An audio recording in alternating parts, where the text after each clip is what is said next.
السلام علیکم 7 RY کیسے میں یاسمین خان اور آج ہے 19 نومبر 2025۔ تو ناظرین،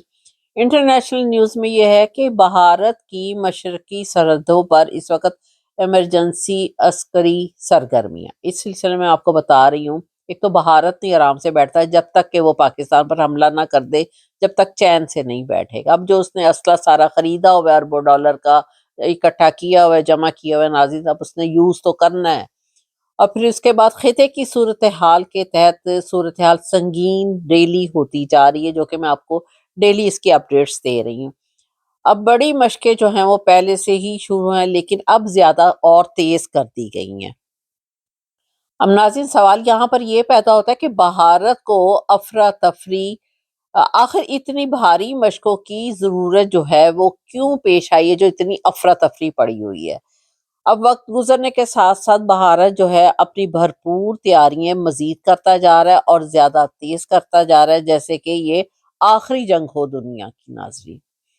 پھر اس کے بعد دوسری طرف آپ بنگلہ دیش کو دیکھیں کہ بنگلہ دیش اور میانمار کے سلسلے میں بھی اصل معاملہ جو ہے ناظرین چکن نیک کوریڈور کا ہے، جو کہ صرف 20 کلومیٹر جو کہ وہاں پر چوڑی سی ایک پٹی ہے جو بھارت کے شمال مشرقی 7 ریاستوں تک باقی ملک کے ساتھ ناظرین اس کو ملاتی ہے۔ اب اس سلسلے میں اگر کسی وجہ سے یہ ناظرین تنگ گزرگاہ ہونے کی وجہ سے اگر یہ بند ہو جاتی ہے تو آسام، سکم اور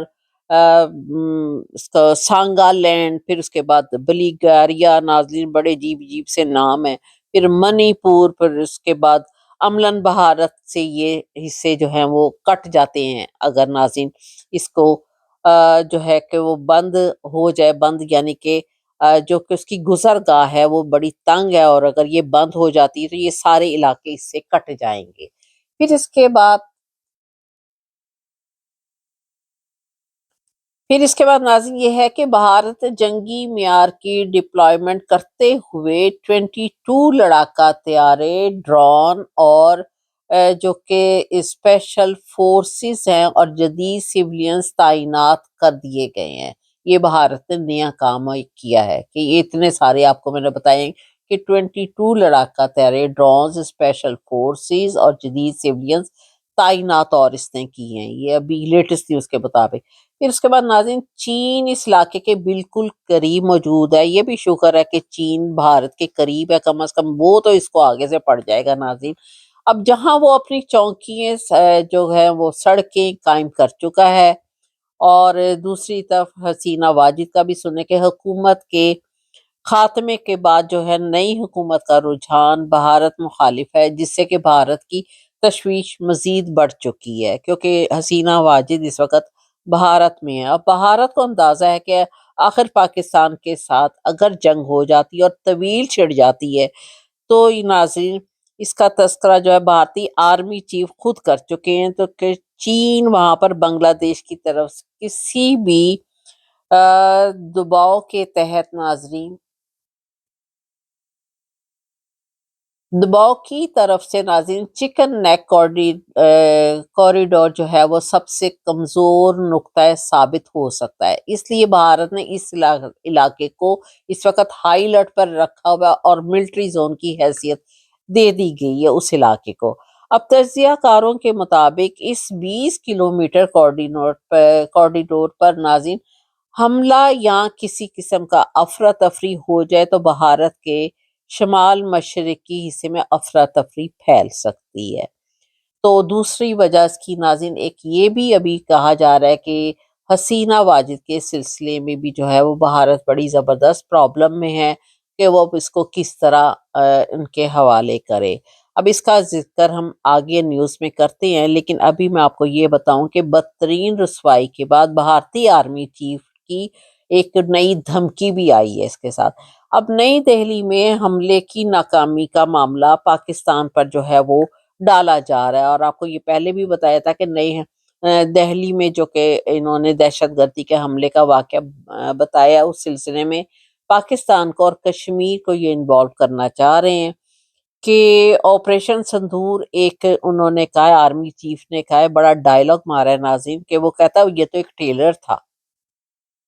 اور اب فلم تو اب شروع ہوگی، جو کہ 88 گھنٹوں میں ختم ہوا۔ یہ ٹریلر ان کا 88 گھنٹوں میں ختم ہوا، اور فلم تو اب ناظرین لوگ دیکھیں گے، پاکستان دیکھے گا، دنیا دیکھے گی، جو اب فلم شروع ہوگی۔ یہ ان کے آرمی چیف نے بیان دیا ہے۔ پھر اس کے بعد بھارتی آرمی چیف کا مزید یہ بھی کہنا ہے کہ ہم مزید مزہ چکھائیں گے۔ پہلے تو ناظرین یہ مزہ چکھائیں گے تو پاکستان بھی تو ان کو مزہ چکھائے گا، آخر پاکستان نے کمپلیٹلی چوڑیاں تو نہیں پہنی، وہ بھی ایک نیوکلیر کنٹری ہے۔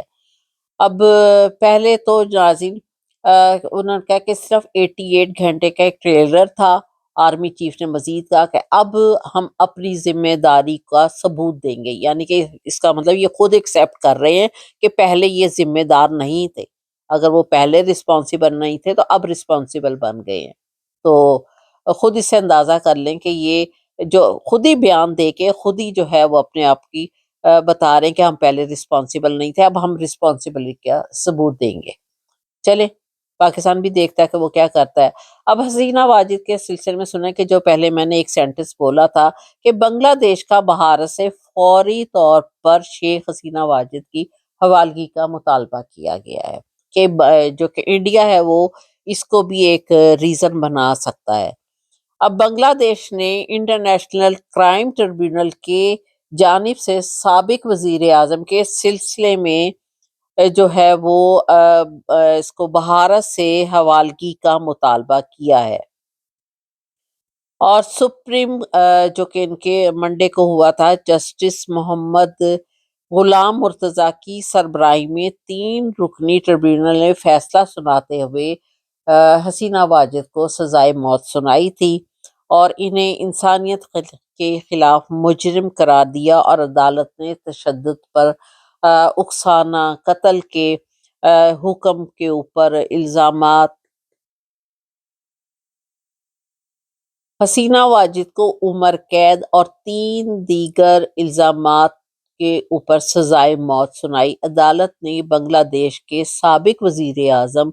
کو بھی سزائے موت کا حکم دیا۔ تو ناظرین جو کہ اب میں نے ابھی آپ سے کہا بھی تھا کہ اسپیشل میں کہ جس طرح مریم صفدر جو ہے وہ ظلم کروا رہی ہے، اسی طرح حسینہ واجد ظلم کروا رہی تھی۔ اس کو اس وقت معلوم نہیں تھا کہ ایک ٹائم میں اللہ کے حکم سے میرے لیے سزائے موت سنائی جائے گی، کیونکہ وہ اتنے بے گناہوں کو جو وہ مروا رہی تھی، اتنے اس نے 1400 ناظرین اس نے ینگسٹر کو مروایا، اسٹوڈنٹس کو مروایا، سینے پر گولیاں مروائیں، اور آج جو ہے وہ اس کے بارے میں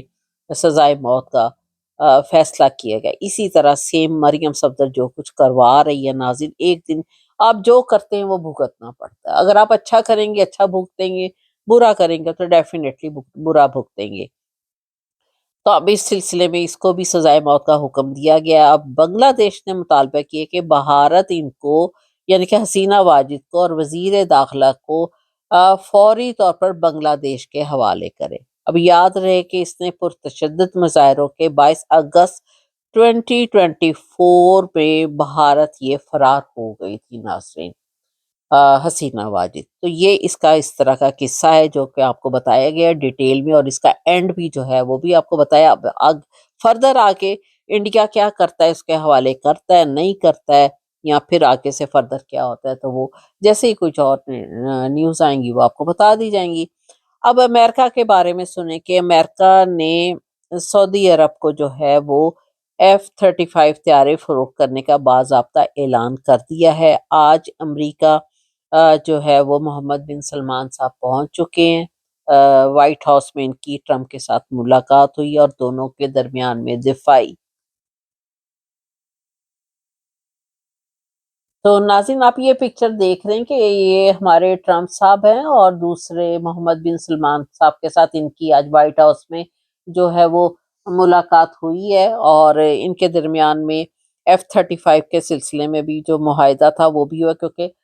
کافی سارے جو ہیں وہ۔ تو ناظرین آپ نے یہ پکچر دیکھی، اس سے ظاہر ہو رہا ہے کہ ان دونوں کے درمیان اچھی ملاقات ہوئی ہے، جو کہ محمد بن سلمان کو انہوں نے، ٹرمپ نے بہت اچھی وہ ان کو سلامی بھی دی گئی ہے، اور تھرو اس کے پلینز کے ذریعے وہ دکھایا گیا۔ پھر اس کے بعد محمد بن سلمان سے معاہدہ بھی ہوا کہ ابراہیمی معاہدے پر بہت اچھی بات چیت ان لوگوں کے درمیان میں طے ہوئی ہے۔ پھر سیکنڈری ناظرین سعودی عرب جو کہ F-35 طیارے خریدے گا، اس سلسلے میں بھی معاہدہ ہوا ہے۔ پھر اس کے بعد سعودی ولی عہد کا ٹرمپ نے سلامی دی اور بہت زیادہ جو ہے وہ اس کا اچھا جسے ریسیپشن ہے وہ کہتے ہیں وہ کیا گیا ہے۔ پھر اس کے بعد ناظرین سعودیہ فلسطین اور اسرائیل کے لیے امن چاہتے ہیں، یہ بھی اس کے اوپر بھی بات ہوئی ہے۔ پھر اس کے بعد ناظرین ایران کے لیے بھی جوہری معاہدے کے لیے بھی کام کریں گے، اس سلسلے میں بھی دونوں کے درمیان ڈسکشن ہوئی ہے۔ پھر اس کے بعد ناظرین سعودیہ جو ہے وہ سول ایٹمی ٹیکنالوجی پر معاہدہ ہوگا، اس میں بھی بات ہوئی ہے۔ پھر ٹرمپ نے پاک بھارت جنگ کو رکوانے کا ذکر بھی کیا ہے، یہ ذکر کیا، آرڈر نہیں دیا، ذکر کیا ناظرین۔ پھر اس کے تو ناظرین آپ کو میں ابھی ایک کلپ دکھانے لگی ہوں جو کہ بہت انٹرسٹنگ ہے، کہ اس میں محمد بن سلمان کے ساتھ ٹرمپ کی اتنی اچھی انڈرسٹینڈنگ ہو گئی ہے کہ ٹرمپ جو ہیں وہ وہاں پر سعودیہ میں وہاں پر اپنا بزنس اسٹیبلش کرنے لگے ہیں، ٹرمپ ہاؤس جسے آپ کہہ لیں کہ وہ جیسے کہ امریکہ میں بھی ہے اس طرح وہاں پر بنانے لگی ہیں۔ آپ اس کا پہلے کلپ دیکھیے اور وہ بہت ہی انٹرسٹنگ ہے۔ Eager to cultivate ties to Saudi Arabia, traveling there for the first foreign trip of both his presidential terms. And his family has been doing big business in Saudi. Trump Tower, Jeddah, coming soon. Trump Towers going up in Jeddah and in Riyadh. Trump Plaza now in the works. In the last year alone, the Trump Organization's Saudi partner pumping more than $20 million into the family business. Trump's son-in-law Jared Kushner also has deep business ties to the country. تو ناظرین آپ نے ابھی یہ ایک چھوٹے سا video clip دیکھا ہے جس میں کہ ٹرمپ نے اناؤنس کیا ہے کہ وہ اپنے جو کہ ٹرمپ بزنس ہے ان کے نام سے ہی ٹرمپ پلازا کہہ لیں، ٹرمپ ٹاور کہہ لیں، وہ فیملی کا بزنس جو ہے وہ وہاں پر جدہ میں شروع کرنے لگی، اور آپ نے اس کے پکچر بھی دیکھی، بہت خوبصورت ہے۔ اور وہاں پر اتنا یعنی کہ امپریس ہوئے محمد بن سلمان سے ٹرمپ ناظرین۔ اور یہ بات آپ کو میں ایک چیز اور بتاؤں کہ یہ انڈیا کو بہت کھٹکے گی ناظرین، ایون کہ اسرائیل کو بھی، یہ میں ابھی آپ کو پوائنٹ بتا رہی ہوں جو کہ آپ فردر اگلے ٹائم میں آپ ضرور آپ دیکھیں گے، کیونکہ وہ نہیں چاہتے کہ یہ ٹرمپ کو جو ہے وہ مسلمانوں کے ساتھ اتنا اس کا کانٹیکٹ ہو، اور وہ تو اپنا بزنس ہی وہاں پر اور فیملی بزنس ہی وہاں پر بنانے لگا۔ یہ بہت اچھی بات ہے ناظرین۔ تو ہم اب نیکسٹ نیوز میں آ جاتے ہیں۔ نیکسٹ نیوز میں ناظرین ایسا ہے کہ محمد بن سلمان نے امریکہ سے 48 F-35 لڑاکا طیاروں کی خریداری کی خواہش مندی کی ہے، خواہش ظاہر کی ہے، جن کی مالیت اس وقت اربوں ڈالر ہے، اور وائٹ ہاؤس میں جو ہے وہ خصوصی انتظامات ان کے سلسلے میں مکمل کیے گئے محمد بن سلمان کے ریسیپشن کے لیے اور ان کو انٹرٹین کرنے کے لیے۔ پھر اس کے بعد اس میں ان کی بات چیت میں ناظرین نیوکلیئر پروگرام، پھر اس کے بعد سیکیورٹی جیسے اور مصنوعی ذہانت، تحریری ذہانت، ضمانت اس نے مانگی کہ محمد بن سلمان نے کہ اس سلسلے میں مجھے تحریری ضمانت میں چاہتا ہوں۔ اور پھر اس کے بعد جو کہ اس کے اوپر غور بھی کریں گے کہ یہ جو نیوکلیئر پروگرام ہے اور سیکیورٹی ہے اس کے اوپر کس طرح کام کرنا ہے، مصنوعی ذہانت کے سلسلے میں زیر غور آئیں گے۔ یہ ساری چیزیں ان کے درمیان میں ڈسکس ہوا ہے، اور تحریری ضمانت محمد بن سلمان نے مانگی ہے۔ اب ناظرین اس کے بعد سلامتی کونسل میں جو کہ وہ ٹرمپ نے غزہ میں اس منصوبے کی حمایت میں قرارداد بھی منظور کی ہے۔ پھر اس کے بعد نیکسٹ نیوز میں ناظرین یوکرین اور فرانس میں جو ہے وہ ایک اہم دفاعی معاہدہ ہوا ہے۔ زیلنسکی جو کہ یوکرائن کا صدر ہے، اہم دفاعی معاہدے میں 100 ریفل طیارے اور ڈرونز اور جنگی طیارے، radars, air defence system, missile, عسکری سامان، اور یہ سارا جو ہے ناظرین اس نے اس پر بات کی ہے۔ میکرون جو کہ فرانس کے صدر ہیں، ان کے ساتھ غیر ملکی میڈیا کے مطابق بتا رہی ہوں کہ آئندہ 10 برسوں میں یعنی کہ اس کی جو ہے وہ ڈیلیوری ہوگی، اور وہ یہ پیرس میں مشترکہ ان لوگوں کا جو کہ ایک آپس میں آپس میں ملاقات میں ان لوگوں کا یہ ڈیسائیڈ ہوا ہے، اور پریس کانفرنس میں ذکر کرتے ہوئے اس کو تاریخی قرار دیا گیا ہے۔ اور یہ ناظرین فرانس کے صدر ایمل میکرون کے ساتھ معاہدے پر دستخط بھی کر دیے گئے ہیں، یعنی کہ یہ اس آرڈر پر سائن ہو گئے ہیں، جو کہ اگلے 10 ایئرس میں ان کی اس کی ڈلیوری ہوگی۔ لیکن پہلی جو قسط ہے وہ سامان کی ناظرین اگلے 3 سال میں، یعنی کہ فرسٹ ڈلیوری ہوگی اس کی سامان کی۔ پھر اس کے بعد جاپان نے چین میں رہنے والے اپنے شہریوں کو خبردار بھی کر دیا ہے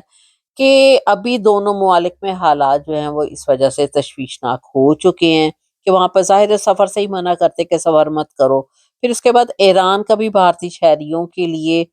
ویزا انٹری بند کرنے کا اعلان اس نے کیا ہے، کیونکہ ایران کے اوپر تو پہلے ہی جو ہے وہ اسرائیل تیار بیٹھا ہوا ہے جنگ کرنے کے لیے۔ اب اس سلسلے میں ایران نے یہ کہا ہے ناظرین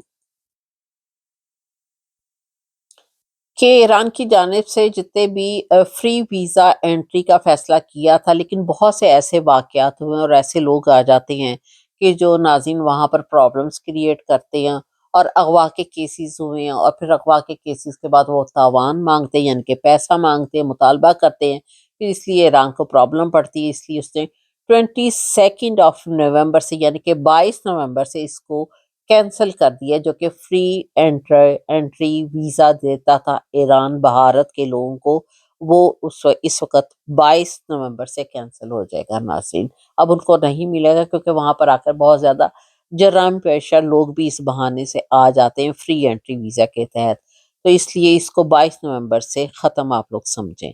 اب ناظرین ہم تھوڑا سا ڈومیسٹک نیوز کی طرف آ جاتے ہیں۔ ڈومیسٹک نیوز میں یہ ہے کہ ڈومیسٹک نیوز میں ناظرین وہ میں نے آپ کو کل بھی یسٹرڈے پہ بھی بتایا تھا کہ عثمہ کاردار جو کہ ان کی ایم پی اے ہیں، اس نے ایک ٹی وی بیان میں یہ بتایا تھا کہ جو کہ نون لیگ کے مریم صفدر نون لیگ کی ہے، آپ کو پتہ ہی ہے کہ ماشاءاللہ سے، تو ان کے بعد انہوں نے ان سے سوال کیا تھا، یہ میں آپ کو تھوڑا سا یاد دہانے کے لیے بتا رہی ہوں کہ عمران خان صاحب وہ بار بار پوچھتی تھی مریم صفدر کے میرے بارے میں کیا کہتے ہیں، میرے بارے میں کیا کہتے ہیں، مجھے بتاؤ، تو جس کا آپ کو میں نے کل ایک کلپ بھی دکھایا تھا۔ تو اس سلسلے میں آپ پہلے یہ کلپ دیکھیں، پھر میں اس کے بعد بڑی انٹرسٹنگ بات ہے جو میں آپ کو بتانے لگی ہوں۔ ناظرین آپ یہ دیکھ رہے ہیں، یہ عظمیٰ کاردار صاحبہ ہیں جنہوں نے بلو کلر کا اسکارف لیا ہوا ہے، اور مریم صفدر کے ساتھ ہیں۔ یہ پہلے پی ٹی آئی میں ہوتی تھی، پھر ان کو چھوڑ کر تو یہ ادھر تشریف لے آئیں، اور اب جب یہ آئی ہیں تو یہ آگے سے دیکھیں مریم صفدر صاحبہ کے بارے میں خود ہی کیا کہہ رہی ہیں۔ میرے ملاقاتیں بڑی مریم نواز سے جان پہچان ہوئی، کئی دفعہ انہوں نے مجھ سے پوچھا بھی بتاؤ تو صحیح میرے متعلق کیا کہتا تھا میں نے تو گھبراتی تھی، میں نے کہا نہیں میں نے نہیں بتایا، ظاہر کوئی اچھی بات تو نہیں اس کے منہ سے نکلی ہوگی نا، نہیں بتاؤ مجھے وہ کیا کہتا تھا۔ میں نے کہا جی نمبر 1 تو وہ کہتا تھا کہ آپ کا اوپر والا ڈبہ کھانا خالی تھا۔ تو ناظرین آپ نے ابھی یہ کلپ دیکھا، تو یہ انہوں نے خود ہی بتایا ہے کہ مریم صفدر صاحبہ کا جو ہے اوپر والا خانہ ڈبہ یعنی کہ خالی ہے۔ خیر کہہ تو صحیح رہی ہیں، لیکن اب مریم صفدر کو کسی نے یہ بتا دیا کہ آپ کے بارے میں تو میڈیا میں اس طرح کے یہ کلپ چل رہا ہے، تو اب انہوں نے حکم دیا اپنا کہ جی اس کو پارٹی سے ہی نکال دو۔ اب پارٹی سے 1 سیکنڈ میں کیسے نکال دو؟ اب کوئی اس کا کوئی ایک پروسیس ہوتا ہے، کوئی طریقہ کار ہوتا ہے۔ اب یہ تو نہیں کہ منہ سے جو حکم کر دیا وہ کر دو۔ اب شہنشاہ عالم ہے جی، جو کہ وہ زمانہ تھا وہ پہلا کہیں، تو وہ جی جو حکم کر دیا وہ کر دو، اس طرح نہیں ہوتا۔ تو اب یہ ان کو تھوڑا سا برداشت بھی کرنا چاہیے۔ انسان جہاں اپنی اتنی تعریفیں کروانا پسند کرتا ہے، وہاں کرٹیزم بھی اس کو برداشت کرنا چاہیے۔ تو اب ان دونوں، اب صرف اس کے بعد یہ عثمہ کاردار صاحبہ اب یہی نہیں رکی، ویسے مجھے لگتا ہے ان کا بھی تھوڑا سا پیچ ڈھیلا ہے۔ انہوں نے اس کے بعد جب کہ مریم صفدر نے حکم دیا کہ اس کو پارٹی سے نکال دو، تو جب اس کو پتا چلا عظمیٰ کاردار کو، تو انہوں نے مزید اور گالی گلوچ دینا شروع کر دیا، اور بہت ساری گالیاں وہ اب دے رہی ہیں، اور اس سے بھی زیادہ اگر اس کو پارٹی سے نکال دیا گیا تو وہ تو پھر ان کا کچھ نہیں چھوڑیں گی۔ پھر اینڈ میں کیا کریں گی مریم صفدر صاحبہ؟ اس کے اوپر مقدمے بنوائیں گی، اور اس کو پھر ڈالا لاؤ اٹھاؤ اور اس کو بھی اندر بند کرو۔ پھر جنرل عاصم کو کہنا پڑ جائے گا کہ ڈالا بھیجو اور اس کو بھی اندر بند کرو۔ تو یہ وہاں پر یہ صورتحال پیدا ہوئی ہے، اور اپنے بارے میں یہ بالکل چھوٹی سی تنقید بھی نہیں برداشت کر سکتی، اس میں تھوڑا سا بھی ول پاور، یہ اسٹیمنا نہیں ہے اس عورت میں، یعنی کہ مریم صفدر میں۔ اب ناظرین نیکسٹ نیوز میں پھر ناظرین ان کے ٹائم میں، مریم صفدر کے ٹائم میں آپ یہ دیکھیں کہ وہاں پر اس وقت 144 پھر نافذ ہے، اور چوتھی دفعہ یہ اس طرح ہو چکا ہے، یعنی کہ ان کو اپنی جان کا اتنا خطرہ ہے کہ یہ ہر وقت 144 نافذ کیے رکھتی ہیں، اور کہ کہیں پر بھی کوئی 4 بندے اکٹھے نہ ہو جائیں ناظرین۔ تو اب دوسری طرف آپ دیکھیں کہ محسن نقوی کی حالت، محسن نقوی بھی اس وقت جو ہے وہ زرداری کے کہنے پہ ہی سارا کچھ کر رہا ہے، اور وہ کسی ایئرپورٹ پر پہنچے ہیں، اور وہاں پر جا کر وہ ڈرائیونگ لائسنس، جو کہ لوگ ٹریول کر رہے ہیں مڈل ایسٹ سائڈ پر، ان کے ڈرائیونگ لائسنس چیک کر رہے ہیں۔ اب ان سے پوچھے کہ جس کی کوئی جاب کا ویزا آیا ہے مڈل ایسٹ سے، تو ڈرائیونگ لائسنس تو اس کو وہاں پر ایشو ہوگا، پاکستان کا ڈرائیونگ لائسنس تو باہر کہیں نہیں ایکسیپٹ کیا جاتا پاکستان کا۔ اور وہ جب اس کو ویزا ایشو ہو گیا ہے جاب کا، تو وہ جا رہا ہے، تو وہاں پر اس کا ٹیسٹ لیں گے ڈیفینیٹلی، باہر پر پہلے ٹیسٹ ہوتا ہے، پھر ڈرائیونگ لائسنس ایشو ہوتا ہے ناظرین، ہر جگہ، چاہے وہ مڈل ایسٹ ہو یا یہاں ہمارے ویسٹرن کنٹریز سے، امریکہ ہو، انگلینڈ ہو۔ پھر اس کے بعد آپ یہ دیکھیں کہ اس بندے کو اتنی بھی سمجھ نہیں ہے کہ پاکستان سے جو بندہ اپنی جاب پر جا رہا ہے، اس نے پتہ نہیں کس طریقے سے اپنا ویزا منگوایا ہے، اس کمپنی نے، ایٹ لیسٹ وہ کمپنی کو رسپانسیبل ہے جس نے اس کو ویزا جاب کا ایشو کیا ہے، اور وہ جا رہا ہے، تو وہ وہاں جائے گا تو جو ان کی کمپنی کی ریکوائرمنٹ ہوگی وہ اس کے مطابق ڈیفینیٹلی وہ وہاں کام کرے گا، اور ان کے ڈرائیونگ لائسنس چیک کر کے کہہ رہا ہے کہ ڈرائیونگ لائسنس نہیں ہے تو اس کو کینسل کرو، اس کو جانے نہ دو۔ عجیب بیوقوف آدمی ہے محسن نقوی بھی، اس کو یہ نہیں سمجھ کے پاکستان کی کوئی بھی اس طرح کی چیزیں جو ہیں باہر کسی کنٹری میں یہاں پر ایکسیپٹ نہیں کی جاتی ہیں، اور پاکستان کے تو ہاں یہ کہہ لیں پاکستان کی منی لانڈری ایکسیپٹ کی جاتی ہے، یہاں سے وہاں سے منی لانڈرنگ کی جاتی ہے، پھر اس کے بعد پاکستان کے فیوم کہہ لیں، چرس کہہ لیں، اس طرح کی چیزیں جو ہیں وہ باہر جاتی ہیں، وہ ایکسیپٹ کر لی جاتی ہیں، اور ڈرائیونگ لائسنس ایون کے چھوٹی سی چیز ہے وہ بھی پاکستان کا، یہاں کا نہیں، اور وہ اس کو کوئی نہیں ایکسیپٹ کرتا، یہاں پر آ کر دوبارہ ٹیسٹ دے کے پھر ڈرائیونگ لائسنس ملتا ہے۔ تو یہ ان لوگوں کی حالت ہے کہ مریم صفدر کیا کر رہی ہے، محسن نقوی زرداری کا ریکمینڈ کیا ہوا بندہ ہے وہ کیا کر رہا ہے، تو اس طرح کا یہ اس طرح اس ملک کو چلایا جا رہا ہے۔ اور پھر جب ہم اوورسیز بولتے ہیں تو پھر یہ کہتے ہیں کہ یہ ان لوگوں کے ساتھ وہ سلوک کرو جو کہ ان لوگوں کا سب کچھ کینسل کر کے رکھ دو، تو پاکستان کے اوپر کس طرح ترقی کرے گا ناظرین؟ وہ رولز ریگولیشن کسی چیز کے تحت اس کنٹری کو چلانا چاہیے۔ تو ناظرین خیر اینی وے، ان لوگوں کو میں تو نہیں اب 2 منٹ میں ٹھیک کر سکتی، ان لوگوں کو تو خود ٹھیک ہونا پڑے گا۔ تو میرا چینل ہے جی 7RY کے، اس کو ہو سکے سبسکرائب کیجیے گا۔ تھینک یو ویری مچ، اپنی لائکنگ اور ڈس لائکنگ کا ضرور بتائیے گا۔ خدا حافظ۔